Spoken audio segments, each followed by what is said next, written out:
छत्तीसगढ़िया ऊपर प्रांति में कैसा भेदभाव करे जाते, बाहर के महाराज जी ला जाते तो पूरा सुरक्षा की व्यवस्था करे जाते, लेकिन छत्तीसगढ़ में छत्तीसगढ़िया महाराज की कोनो सुरक्षा की व्यवस्था नहीं करे जाते।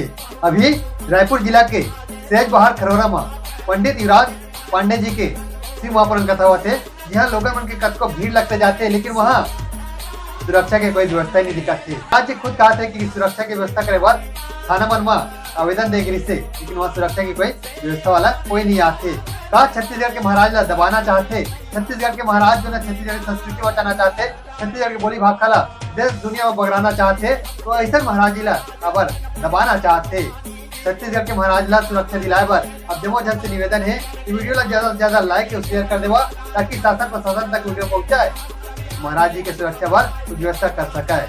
आप मन के का विचार है कमेंट जरूर करूँ, वीडियो ला शेयर करूँ।